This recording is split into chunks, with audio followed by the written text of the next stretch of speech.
The rain was coming down hard that Tuesday night, making everything outside look blurry and gray. Maya wiped down the counter at Rosie's diner for what felt like the 100th time that evening.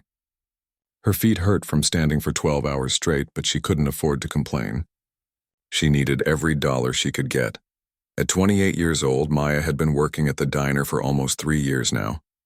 It wasn't her dream job, but it paid the bills and helped her save money for her daughter's college expenses. Tonight was especially slow. Only 2 customers sat in the whole place, an old man reading a newspaper, and a young couple sharing a piece of chocolate cake. Maya glanced at the clock on the wall. 8:30. Just an hour and a half left before closing time. She was counting down the minutes when the bell above the door chimed. A gust of cold, wet air rushed in as an elderly man stepped inside, shaking the rain off his old jacket. The man looked to be in his 70s, maybe older. His gray hair was messy from the rain, and his clothes had definitely seen better days. His jacket was faded and had a small tear near the pocket. His shoes were old and worn, the kind that had walked many miles over many years. But there was something about the way he carried himself that caught Maya's attention. Despite his appearance, he stood tall and moved with quiet dignity. He chose a booth in the corner, away from the other customers. Maya watched him settle in, carefully placing his worn leather wallet on the table. She grabbed a menu and a glass of water, walking over with her usual friendly smile. "Good evening, sir. Welcome to Rosie's. Can I start you off with something to drink?" The man looked up at her with kind, tired eyes. "Just coffee would be fine, thank you." His voice was gentle and well-spoken, which surprised Maya a little. She poured him a steaming cup of coffee and set it down along with the menu. "Take your time looking over the menu. I'll be right here if you need anything." Maya went back to her cleaning, but she kept glancing over at the corner booth. The man was studying the menu very carefully, running his finger down the prices. She noticed him counting something in his lap, probably money from his wallet. After about 10 minutes, she walked back over. "Have you decided what you'd like tonight?" The man looked up with a small, embarrassed smile. "Could you tell me about your soup of the day?" "We have chicken noodle soup. It's homemade and really good. Comes with crackers and a dinner roll. And how much would that be?" $7.50. Maya watched as his face fell slightly. He looked down at the small pile of crumpled bills and coins in his hand, counting them again quietly. She could see he was doing math in his head, trying to make the numbers work. "You know what?" he said after a moment. "I think I'll just stick with the coffee for now." Something in his voice made Maya's heart squeeze a little. She had seen this before. People coming in hungry but not having enough money for a full meal. Usually they were younger folks between jobs or families going through hard times. But seeing this elderly gentleman in the same situation made her feel especially sad. "Are you sure? The soup is really filling, and it's a cold night out there." "I'm sure, dear. The coffee is perfect." Maya nodded and walked away, but she couldn't stop thinking about the man in the corner. She had noticed how carefully he held his coffee cup, like he was trying to make it last as long as possible. When she brought him a refill, she also placed a small plate of crackers on the table. "These are on the house," she said with a wink. "We always give them out with coffee." The man's eyes lit up with gratitude. "That's very kind of you." As the evening went on, Maya found herself watching the corner booth more and more. The old man sat quietly, sipping his coffee slowly and nibbling on the crackers. He wasn't bothering anyone or asking for anything else. He just sat there with a peaceful expression, occasionally looking out the rain-streaked window. The other customers left one by one, until it was just Maya, the cook in the back kitchen, and the elderly man. Maya had made her decision about 20 minutes earlier, but she was waiting for the right moment. She walked over to his table with a notepad in her hand. "Excuse me, sir. I hope you don't mind me asking, but are you from around here?" "Not originally, no. I've been staying at a small motel about 6 blocks from here." "Well, I have a bit of a situation," Maya said, sitting down across from him.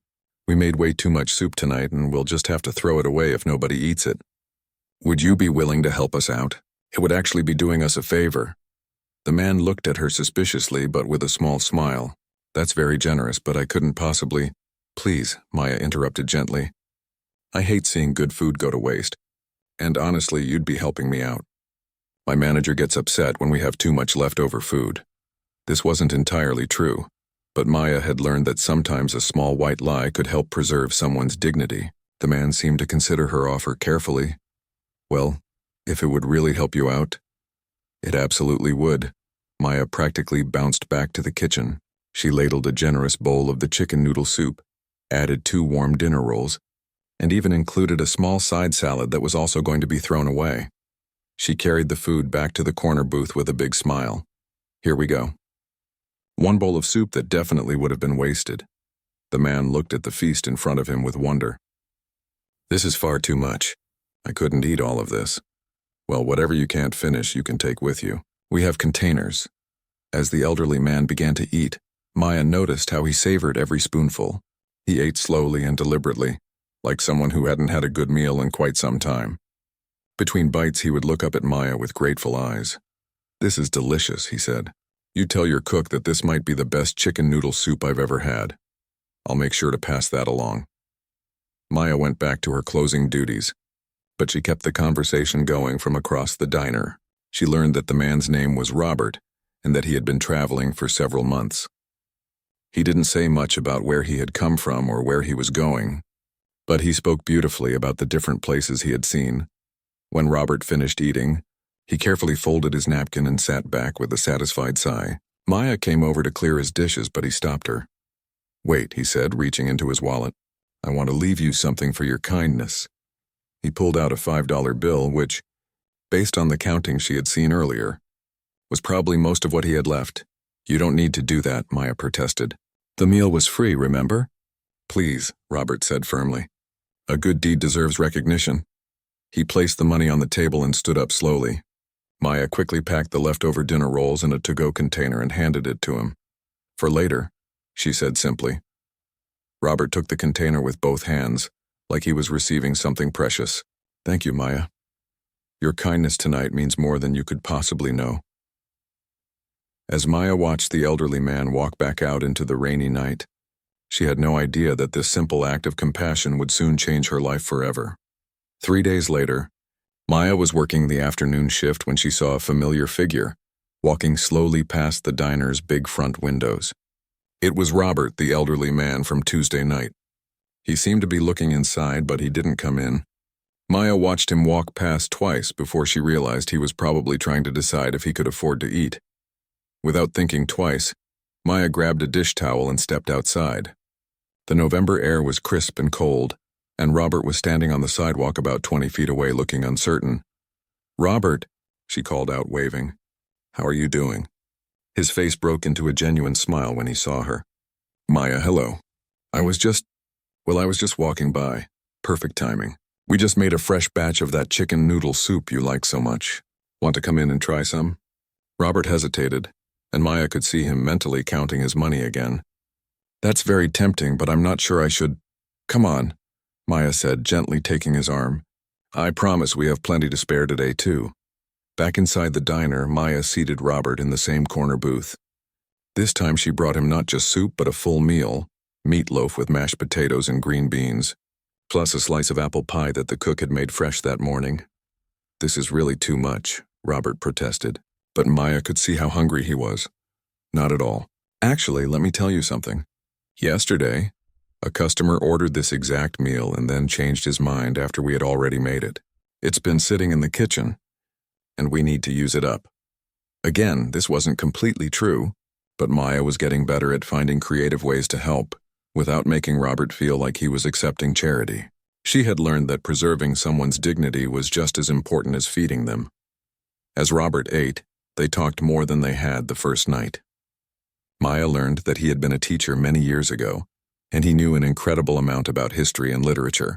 When business was slow, she would sit across from him and listen to his stories about different places he had traveled and books he had read. You're very wise for someone so young, Robert told her during one of their conversations. Not many people your age would take the time to talk with an old man like me. Age doesn't matter when someone has interesting things to say, Maya replied. Besides, I like learning new things. Over the next 2 weeks, Robert became a regular visitor to the diner. He would come in every few days, always ordering just coffee, and Maya would always find a reason why there was extra food that needed to be eaten. Sometimes it was leftover soup, Other times it was a sandwich that had been made by mistake, or a piece of pie that was about to go bad. Maya's co-workers started to notice what was happening, but nobody said anything negative about it. Linda, the other waitress, even started helping by making sure there were always extra dinner rolls or leftover side dishes when Robert was there. "You've got a good heart." "Honey," Linda told Maya one evening after Robert had left, "not everyone would go out of their way like that." "He's such a nice man," Maya replied. "And he's so grateful for everything. It just feels right to help him." During their conversations, Maya started sharing more about her own life. She told Robert about her daughter Jasmine, who was 17 and hoping to go to college next year. She talked about her dreams of maybe opening her own restaurant someday, though she knew it would probably never happen because she could barely afford to pay her current bills. Robert listened to everything with intense interest, asking thoughtful questions and giving gentle encouragement. When Maya mentioned that she was worried about being able to afford Jasmine's college expenses, Robert's expression became especially serious. "Education is one of the most important investments a person can make," he said. "Your daughter is lucky to have a mother who cares so much about her future." "I just want her to have opportunities I never had," Maya said. "I got pregnant when I was young and I never finished college myself. But Jasmine is so smart. She deserves better than this." "Don't sell yourself short," Robert said kindly. "You're one of the most intelligent and compassionate people I've met in a long time. Jasmine is lucky to have you as a role model." Maya felt tears spring to her eyes. It had been a long time since anyone had said something so encouraging to her. "Thank you, Robert. That really means a lot." One evening, Maya mentioned that Jasmine's class was taking a trip to Washington, D.C. to visit museums and historical sites. It was an educational opportunity that could really help with her college applications, but the trip cost $300 that Maya simply didn't have. "I hate that I can't give her this chance," Maya said sadly. "She's never been anywhere outside of this city. It would mean so much to her." Robert listened quietly, nodding with understanding. "It's hard when you want to give your children the world, but money gets in the way." The next morning, Maya arrived at work to find an envelope with her name on it tucked under the coffee machine.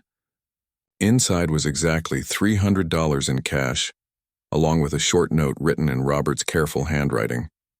"Found this money near the booth where you usually seat me. It must have fallen out of someone's pocket. Since I don't know who it belongs to, I thought you should hold on to it in case someone comes looking for it." Maya's hands shook as she read the note. She knew perfectly well that Robert hadn't found this money. He had somehow managed to save up enough to pay for Jasmine's trip, probably going without meals himself to do it. When Robert came in that afternoon, Maya tried to give the money back. "Robert, I can't accept this." "I know you didn't find it." Robert looked at her with innocent eyes. "I don't know what you mean. I found that money fair and square. If no one claims it, you might as well put it to good use. But this is probably all the money you have in the world." "Maya," Robert said gently, "sometimes the best use of money is helping someone achieve their dreams. If that money can help your daughter see our nation's capital and learn about history, then it's money well spent." Maya felt tears streaming down her face. She had never met anyone so generous, especially someone who had so little himself. "How can I ever repay you?" "You already have," Robert said simply. "Your kindness to me these past few weeks has been worth more than money. You've treated me like I matter, like I'm a real person instead of just some old man people prefer to ignore. That's a gift I can never repay." That night, Maya went home and told Jasmine about the mysterious money that had been found at the diner. Jasmine was thrilled about the trip, but Maya could barely contain her emotions as she thought about Robert's incredible generosity. She realized that she had started looking forward to Robert's visits more than anything else in her workday. Their conversations had become the highlight of her routine, and his gentle wisdom and encouragement were helping her see possibilities for her life that she had never considered before. What Maya didn't know was that Robert had also started looking forward to their meetings with an intensity that surprised him. For the first time in months, he had found someone who treated him with genuine kindness and respect. And her compassion was slowly healing something broken inside his heart. As weeks turned into months, Robert became as much a part of Rosie's diner as the red vinyl booths and the smell of fresh coffee. He came in 3 or 4 times a week, always sitting in the same corner booth, always ordering just coffee, and always leaving with a full stomach, thanks to Maya's creative explanations about extra food. Maya had gotten very good at coming up with reasons why there was always a surplus of meals when Robert was around. She told him about canceled catering orders, new recipes the cook was testing, and special deals from suppliers that left them with too much food. Robert played along with these gentle deceptions, probably knowing full well what Maya was really doing, but understanding that it allowed both of them to maintain their dignity. The other customers at the diner began to notice Robert too, though not always in a positive way. Some of the regular customers would whisper comments about his appearance or make assumptions about why he was there. Maya heard one well-dressed businessman tell his colleague that people like that shouldn't be allowed to linger in restaurants. These comments made Maya's blood boil, but she handled them with professional grace. "That gentleman is one of our most valued customers," she would say firmly. "He's always polite, always pays his bill, and never causes any trouble. We're lucky to have him." Maya's defense of Robert didn't go unnoticed by her co-workers or by Robert himself. She could see the gratitude in his eyes whenever she stood up for him, and it only strengthened her resolve to treat him with the respect he deserved. During their conversations, Maya learned that Robert had an incredible knowledge of art, music, and literature. He could discuss classic novels like he had known the authors personally, and he knew fascinating details about historical events that weren't in any textbook Maya had ever read. "How do you know so much about everything?" Maya asked him one quiet afternoon. "When you've lived as long as I have, you pick up a lot of information along the way," Robert replied with a mysterious smile. "Plus, I've always believed that learning should never stop. Every day is a chance to discover something new." Their friendship deepened as Robert began asking more personal questions about Maya's life and dreams. He seemed genuinely interested in her plans for the future, often encouraging her to think bigger than she had ever dared. "You mentioned wanting to open your own restaurant," Robert said during one of their talks. "Have you ever thought seriously about what that would look like?" Maya laughed sadly. "It's just a silly dream. I don't have the money or the education to start a business. I'm just a waitress." "You're not just anything," Robert said with surprising intensity. "You have something much more valuable than money or formal education. You understand people. You know how to make them feel welcome and cared for. Those are the most important qualities for anyone in the hospitality business.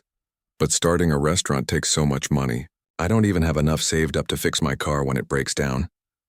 "Dreams don't have to happen overnight," Robert said gently. "They can start small and grow over time. The important thing is to never stop believing they're possible." These conversations with Robert began to change something inside Maya. For the first time in years, she started thinking about her future with hope instead of just worry. She began paying attention to how successful restaurants operated, noticing what made customers happy and what could be improved. Maya also started sharing more details about Jasmine's progress in school. Her daughter had returned from the Washington, D.C. trip inspired and motivated, and her grades had improved dramatically. She was now seriously considering applying to several prestigious colleges. "She wants to study business and maybe international relations," Maya told Robert proudly. "She says the trip opened her eyes to how big the world really is." "That's wonderful," Robert said, and Maya noticed his eyes seemed to sparkle with particular interest.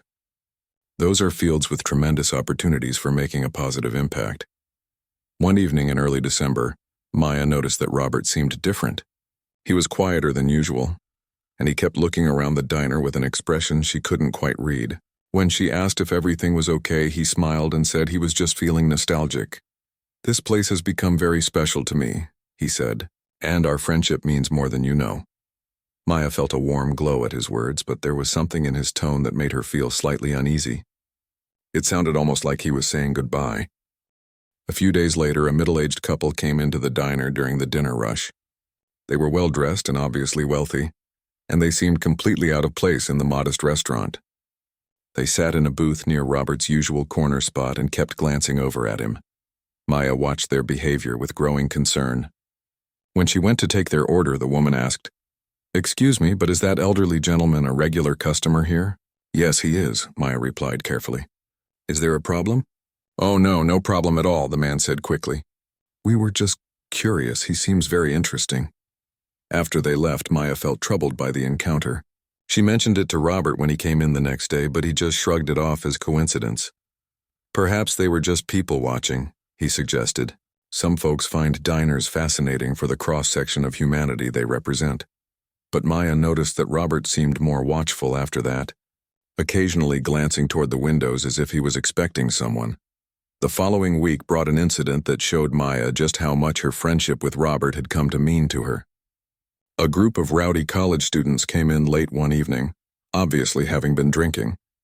They were loud and obnoxious, making crude comments about other customers. When they noticed Robert sitting quietly in his corner booth, one of them made a cruel joke about old homeless guys who probably smell bad. His friends laughed, and Maya felt her temper flare like nothing she had ever experienced. She marched over to their table with her hands on her hips. "That gentleman is one of the kindest, most intelligent people I've ever met," she said in a voice that was quiet but deadly serious. "He has more dignity and class in his little finger than all of you combined. You can either show some respect or you can leave." Right now, the students were so surprised by her fierce defense that they actually apologized and kept quiet for the rest of their meal. When Maya looked over at Robert, she saw that his eyes were filled with tears. "Thank you," he mouthed silently. That night, as Robert was preparing to leave, he took Maya's hand gently in both of his. "Maya, I want you to know that meeting you has restored something in me that I thought was lost forever. Your kindness, your strength, your beautiful heart. These are gifts that have changed my life." "You've changed my life too," Maya replied, surprised by the emotion in her own voice. "You've made me believe that good things are possible, even when everything seems difficult." As December continued, Maya noticed that Robert seemed to be preparing for something, though she couldn't figure out what. He asked more detailed questions about her dreams and plans, and he seemed to be memorizing everything about their conversations. Then, just before Christmas, something happened that would change everything. Maya arrived at work on a Friday morning to find that Robert hadn't come in the day before, which was unusual. When he didn't show up Friday either, she began to worry seriously. She realized with a shock that despite months of friendship, she had no way to contact Robert or even find out where he lived. All she knew was that he was staying at a motel somewhere in the area, but she didn't know which one.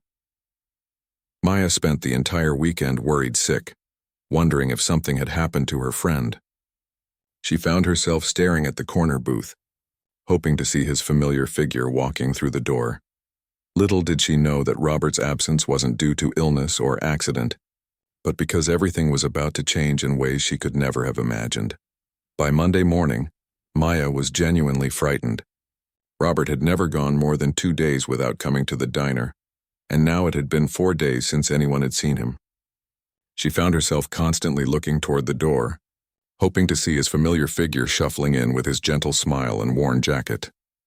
Maya tried calling the few motels in the area, but none of them had anyone registered under the name Robert. She realized how little she actually knew about the man who had become such an important part of her life.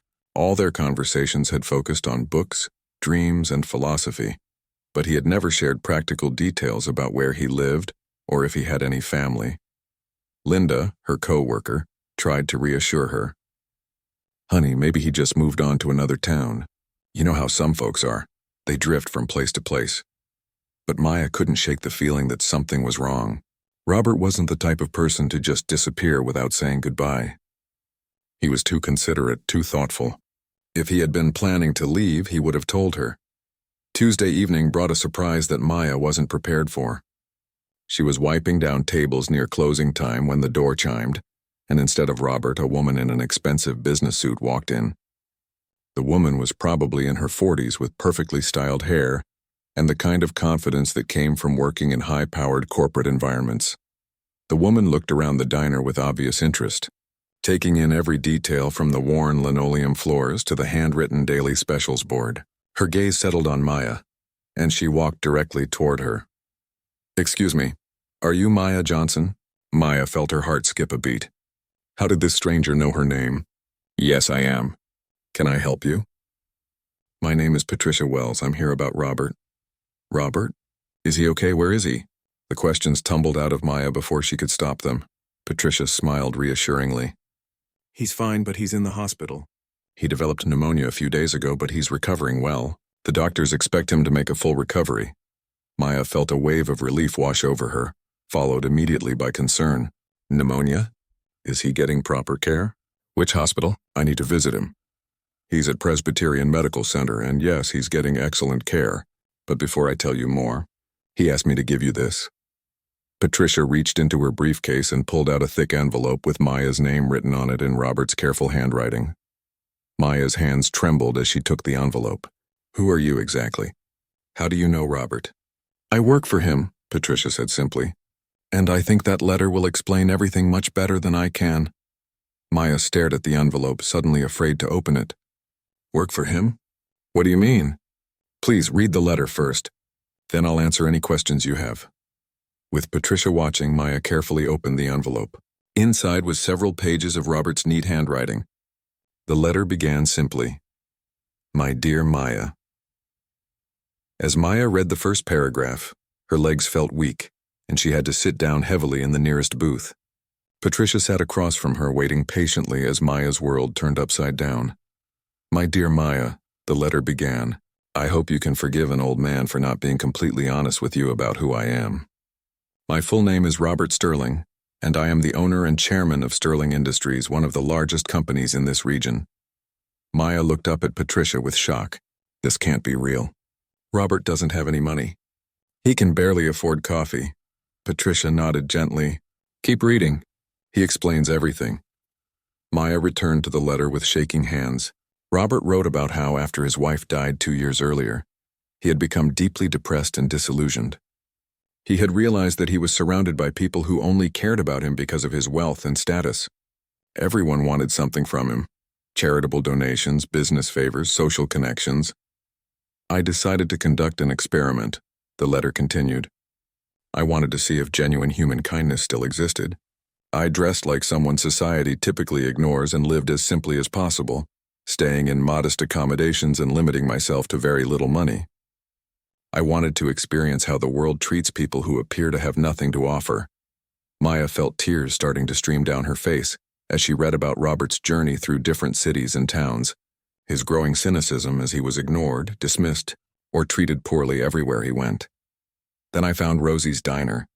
And I found you, the letter continued. Maya, your kindness to me came from a pure heart. You expected nothing in return. You didn't know who I was or what I might be able to do for you. You simply saw a human being who needed compassion, and you gave it freely and generously. The letter went on to describe how their friendship had slowly healed Robert's broken faith in humanity. He wrote about how her genuine care and respect had made him feel truly alive again, for the first time since his wife's death. But your kindness wasn't limited to me, Robert had written. I watched you interact with every customer who came through that door. You treated everyone with dignity and respect, regardless of their appearance or circumstances. You defended me to other customers without knowing anything about my background. You showed me that true goodness still exists in this world. Maya was crying openly now, and Patricia handed her a tissue from her purse. There's more, Patricia said gently. Maya continued reading and learned that Robert had been quietly observing not just her kindness, but also her intelligence and natural business instincts. He had overheard her conversations with other employees about ways to improve customer service and had noticed how she handled difficult situations with grace and professionalism. I also know about your dreams, Maya, the letter continued. You want to open your own restaurant, but you don't believe it's possible. You think you lack the education or resources to succeed. I'm writing to tell you that you're wrong. You have something much more valuable than formal education or startup capital. You have integrity, compassion, and an intuitive understanding of what makes people feel welcome and valued. The final paragraphs of the letter took Maya's breath away completely. I have no children. Maya and most of my extended family passed away years ago. I have spent my life building a business empire. But what good is wealth if it can't be used to support the kind of goodness you represent? I have made arrangements that I hope will allow you to pursue your dreams while continuing to spread the kindness that saved an old man's soul. Maya looked up at Patricia, unable to speak. He wants to see you, Patricia said. Are you ready to visit him at the hospital? Maya nodded, still too stunned to fully process what she had just learned. The elderly man she had been feeding out of simple compassion was one of the wealthiest people in the city. More importantly, he had been testing humanity's capacity for kindness, and somehow, she had helped restore his faith in people. As Patricia drove her to Presbyterian Medical Center, Maya stared out the window in amazement. Everything she thought she knew about Robert had been turned upside down, but somehow the essence of who he was, kind, intelligent, and deeply thoughtful, remained exactly the same. She was about to discover that Robert's gratitude for her kindness would change her life in ways she never could have imagined. Presbyterian Medical Center was unlike any hospital Maya had ever seen. The lobby looked more like a luxury hotel with marble floors, beautiful artwork, and fresh flowers everywhere. Patricia led her to a private elevator that required a special key card to access the VIP floors. Robert is in the executive wing, Patricia explained as they rode up to the 15th floor. He insisted on a private room so you two could talk without interruption. Maya's heart was pounding as they walked down a quiet hallway lined with expensive artwork. Nothing in her life had prepared her for this moment. Just a week ago, she had been worried about an elderly man who couldn't afford soup. Now she was about to visit that same man in what was obviously the most expensive part of the city's most prestigious hospital. Patricia stopped at room 1547 and knocked gently. "Robert, Maya is here to see you." "Send her in," came Robert's familiar voice from inside. Maya stepped into the room and gasped. It was enormous, with a sitting area, a flat-screen television, and floor-to-ceiling windows that offered a stunning view of the city skyline. But what made her heart skip was seeing Robert himself, sitting up in bed with that same gentle smile she had come to love. He looked different, though. Clean-shaven and wearing a proper hospital gown, he somehow appeared more distinguished, more refined. The transformation was subtle but unmistakable. This was clearly a man accustomed to comfort and respect. "Maya," he said warmly, extending his hand toward her. "Thank you for coming." Maya rushed to his bedside, taking his hand in both of hers. "Robert, I was so worried about you. When you didn't come to the diner, I thought something terrible had happened. I'm sorry I frightened you. The pneumonia came on quickly, but I'm feeling much better now." His eyes searched her face carefully. "Did you read my letter?" Maya nodded, still feeling overwhelmed by everything she had learned. "I can't believe it. All this time I was exactly who you thought I was," Robert said firmly. "The clothes and the circumstances might have been different, but the person you befriended was completely real. Your kindness meant everything to me, Maya, because it came from your heart, not from any expectation of reward." "But why?" Maya asked. "Why did you live that way when you didn't have to?" Robert's expression grew serious. "After my wife Helen died, I lost faith in people. Everyone around me seemed to want something. Money, favors, connections. I began to wonder if genuine kindness still existed in the world, or if everyone was just pretending to care because of what I could do for them." He shifted in his hospital bed, wincing slightly from discomfort. "So I decided to find out. I spent months traveling from city to city, dressing modestly and living simply, to see how people would treat someone who appeared to have nothing to offer them." "And what did you find?" "Mostly disappointment," Robert admitted sadly. "Most people ignored me completely. Some were rude or dismissive. A few showed basic politeness, but nothing more. I was beginning to believe that real compassion was extinct." Maya felt tears starting to form again. "But then you came to our diner." "Then I found you," Robert said, his voice filled with emotion. "Maya, you didn't just feed me when I was hungry. You treated me with genuine respect and dignity. You defended me to other customers. You took time to talk with me and listen to what I had to say. You made me feel like I mattered as a human being. Of course you mattered. You're one of the kindest people I've ever met. But you didn't know that when you first helped me. All you saw was an elderly man who needed a meal, and you gave it to him without hesitation. That kind of pure compassion is rarer than you might think." Patricia, who had been standing quietly near the door, stepped forward with a briefcase. "Robert, should I show her the documents now?" Robert nodded. "Yes, I think it's time." Patricia opened the briefcase and pulled out a thick folder of legal papers. Maya watched nervously as she set them on the bedside table. "Maya," Robert said, "I told you in my letter that I wanted to help you pursue your dreams. I meant every word of that." He picked up the top document and handed it to her. "This is a deed to a property downtown on 5th Avenue. It's a prime location with a fully equipped restaurant space on the ground floor and apartments upstairs. Maya stared at the papers, unable to process what she was seeing. I don't understand. The property is yours, Maya, free and clear. No mortgage, no strings attached. That's impossible. I can't accept something like this. It must be worth. The property is valued at approximately $2 million, Patricia said matter-of-factly. But its value to Robert is much greater than that. Maya felt dizzy. $2 million? Robert, this is insane. I can't possibly take this from you. You're not taking anything from me, Robert said gently. You're allowing me to invest in something I believe in completely. Your ability to create a place where people feel welcomed and valued, just like you made me feel at Rosie's Diner. He reached for another set of documents. There's more. This is a business development fund with $500,000 to help you get started. It should cover equipment, initial inventory, staff hiring, and operating expenses for the first year. Maya was shaking her head in disbelief. Robert, stop. This is too much. I'm just a waitress. I don't know how to run a business worth millions of dollars. That's what this is for, Patricia said, handing her yet another document. Robert has arranged for you to work with the best restaurant consultants, business advisors, and legal experts in the city. You'll have all the support you need to succeed. But why me? Maya asked, tears streaming down her face. There must be hundreds of people more qualified. Qualification isn't just about education or experience, Robert said. It's about character. Maya, I've watched you work. I've seen how you treat people, how you handle problems, how you make everyone feel important. Those are the qualities that make great business leaders. He paused, looking out the window at the city below. Besides, I don't have any family left to leave my wealth to. I could donate it all to charity, and I will donate most of it. But I want to see at least part of it used to support someone who embodies the values I care about most. Maya was crying so hard she could barely speak. What about Jasmine? What about her college? Already taken care of, Robert smiled.